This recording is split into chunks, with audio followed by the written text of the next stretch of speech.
Hello students, आप सभी का एक बार फिर स्वागत है आपके अपने यूट्यूब चैनल प्राइम साइंस में।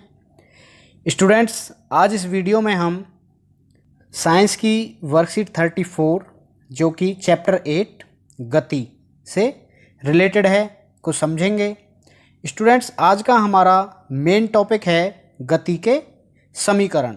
हम जानेंगे गति के समीकरण क्या होते हैं और गति के समीकरणों को हम ग्राफ की सहायता से कैसे हल कर सकते हैं। स्टूडेंट्स, यदि आपने अभी तक हमारे इस यूट्यूब चैनल प्राइम साइंस को सब्सक्राइब नहीं किया है तो प्लीज़ हमारे इस यूट्यूब चैनल प्राइम साइंस को सब्सक्राइब कर लें। आइए समझते हैं गति के समीकरण। बच्चों, आइए देखते हैं गति के समीकरण क्या होते हैं। जब कोई वस्तु सीधी रेखा में एक समान त्वरण से यूनिफॉर्म एक्सेलरेशन से चलती है तो एक निश्चित समय के बाद एक निश्चित समय में उसके वेग, त्वरण और उसके द्वारा तय की गई दूरी के बीच में संबंधों को गति के समीकरणों के नाम से जाना जाता है। बच्चों, गति के 3 प्रकार के समीकरण होते हैं। गति का पहला समीकरण, गति का दूसरा समीकरण और गति का तीसरा समीकरण। जो गति का पहला समीकरण है वह वेग व समय में संबंध को शो करता है। उससे हम वेग और समय के संबंध में जानकारी प्राप्त कर सकते हैं। दूसरा समीकरण समय व स्थिति, वस्तु के समय व स्थिति के बारे में हमें समझ मिलती है, जानकारी मिलती है। और गति का तीसरा जो समीकरण है वह वेग एवं वस्तु की स्थिति के संबंध में हमें जानकारी दे सकता है। स्टूडेंट्स, गति का समीकरण का पहला समीकरण है v = u + at।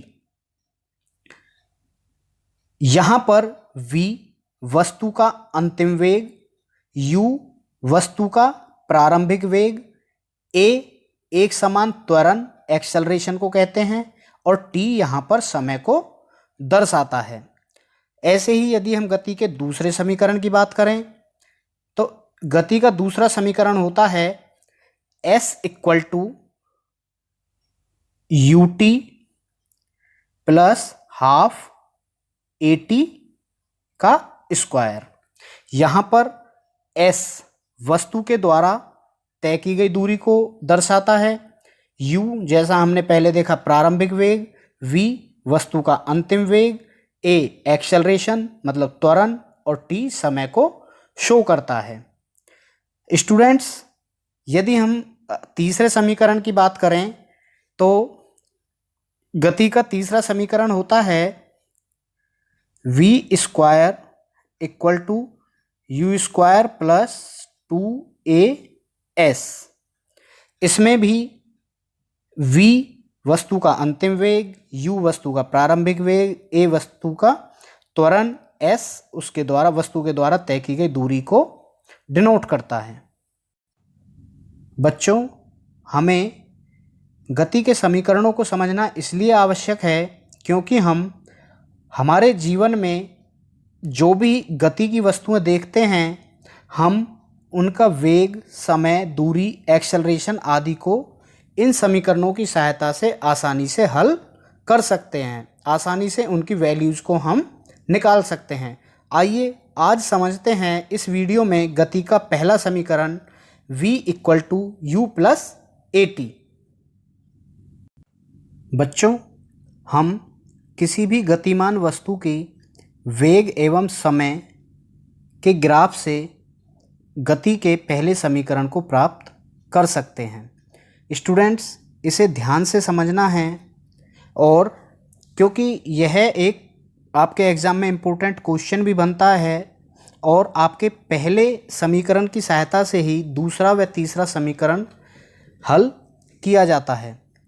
स्टूडेंट्स, यहाँ जो आप एक सामने ग्राफ देख रहे हैं यह एक समान त्वरण से चल रही किसी वस्तु का वेग समय ग्राफ है जिसमें आपका u क्या होता है, आपकी प्रारंभिक वेग यहाँ पर u 0 नहीं है। आप देख रहे हैं कि इसमें u यहाँ से लिया गया है इसमें प्रारंभिक वेग शून्य नहीं है।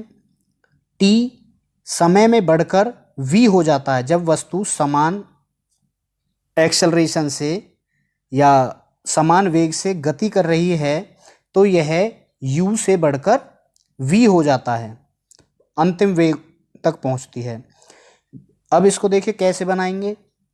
बिंदु B से x पर C तक BC लाइन ड्रॉ कीजिए और B से y अक्ष की तरफ E तक एक लंब खींचिए। OC के समानांतर AD रेखा खींचिए।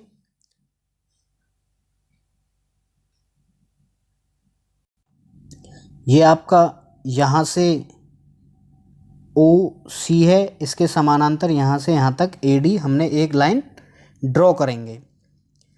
अब प्रारंभिक वेग OA जिसकी वैल्यू u है, अंतिम वेग BC यहाँ से यहाँ तक जिसकी वैल्यू v है, और समय अंतराल O से C तक जो समय लगा वह इसमें समय अंतराल है जिसकी वैल्यू t है।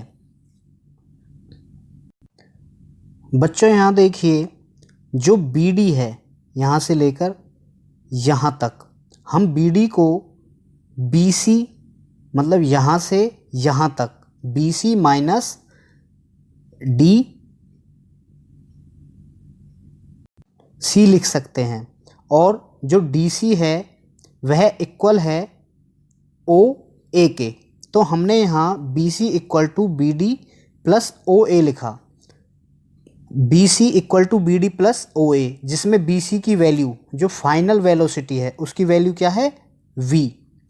BD और OA यहाँ से जो इनिशियल वेलोसिटी है, प्रारंभिक वेलोसिटी जो है, प्रारंभिक वेग है, उसकी वैल्यू है u।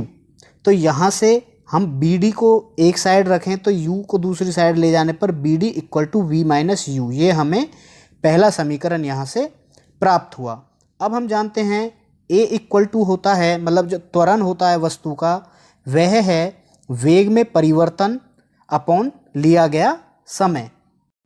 बच्चों जब हम यहाँ से त्वरण निकालेंगे तो वेग में परिवर्तन बटे लिया गया समय, वेग में परिवर्तन है BD, क्योंकि इनिशियल वेग ये था, फाइनल ये है, इनमें जो डिफरेंस आया वो है BD। तो BD अपॉन में समय, समय क्या है AD, AD लिखेंगे। अब AD की वैल्यू है T, तो A equal to BD upon T। T को इधर जब हम ले जाएंगे तो ये आ जाएगी यहाँ पर BD की वैल्यू AT। ये हमें समीकरण सेकंड मिला। इस समीकरण सेकंड को जब हम समीकरण फर्स्ट में रखेंगे तो BD की जगह हम क्या लिखेंगे AT। बच्चों हम यहाँ से BD की वैल्यू समीकरण एक में रखेंगे तो यहाँ हमारे पास जो आएगा AT, हम यहाँ पर रखेंगे तो v minus U equal to AT। हम u को दूसरी तरफ ले जाएंगे तो यह प्लस में आ जाएगा, और हमारा पहला समीकरण v equal to u plus AT इस ग्राफ की सहायता से हम निकाल सकेंगे। स्टूडेंट्स आप इसकी 2 से 3 बार ग्राफ बना के प्रैक्टिस करना, ये आपके समझ में इस वीडियो से आसानी से आ जाएगा। स्टूडेंट्स अब देखते हैं इस गति के पहले समीकरण की सहायता से हम कैसे क्वेश्चंस को सॉल्व कर सकते हैं। हमारे पास एक एग्जाम्पल है, किसी चलती बस पर ब्रेक लगाने पर गति के विपरीत दिशा में 6 मीटर पर सेकंड स्क्वायर का त्वरण उत्पन्न होता है। यदि बस ब्रेक लगाए जाने के बाद रुकने में 2 सेकंड का समय लेती है तो उसकी प्रारंभिक वेग ज्ञात कीजिए। स्टूडेंट्स यहाँ हमें दिया हुआ है a की वैल्यू, माइनस यहाँ पर इसलिए लगाया है क्योंकि त्वरण विपरीत दिशा में है, घटता हुआ त्वरण है, जिसे हम मंदन गति कहते हैं, रिटार्डेशन है यहाँ पे। और फाइनल जो अंतिम वेग है वह, क्योंकि बस अंतिम वेग तो 0 है क्योंकि बस रुक चुकी है 2 सेकंड के बाद, तो v की वैल्यू क्या आ जाएगी 0 मीटर पर सेकंड, और रुकने में समय कितना लगा, टाइम 2 सेकंड का। अब हम यहाँ पर इस समीकरण में इन सब की वैल्यू रखेंगे। तो v की वैल्यू 0 और a की वैल्यू क्या है -6 × 2 सेकेंड। इसको हम मल्टीप्लाई करेंगे तो u -12 आएगा, और हम जब u को एक तरफ रखेंगे 12 को उधर ले जाएंगे तो -12 प्लस हो जाएगा। तो इसकी जो इनिशियल वेलोसिटी है, मतलब जो प्रारंभिक वेग है, वह आ जाएगा 12 मीटर पर सेकंड। तो स्टूडेंट्स, इस तरह से हम इन समीकरण का उपयोग करके सवालों को भी आसानी से निकाल सकते हैं। स्टूडेंट्स, अब जो हम यहाँ पर 3 क्वेश्चंस हैं उससे हमें पता लगेगा हमने इस वीडियो में कितना सीखा है। क्वेश्चन फर्स्ट है, गति के 3 समीकरण लिखिए। तो स्टूडेंट्स, गति के 3 समीकरण v = u + at। सेकंड है s = ut + ½ at²। और जो तीसरा समीकरण है गति का, वह है v² = u² + 2as। नेक्स्ट है, गति के पहले समीकरण का वेग समय ग्राफ की मदद से व्युत्पन्न कीजिए, मतलब इसको प्रूव करना है। तो इसके लिए हम ये अभी जो हमने समझा इसको लिख सकते हैं, यहाँ से हम इसका व्युत्पन्न कर सकते हैं।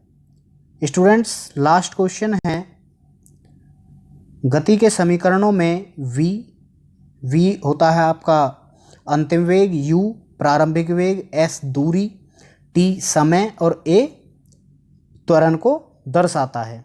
तो स्टूडेंट्स, यह था आज का टॉपिक, गति के समीकरण।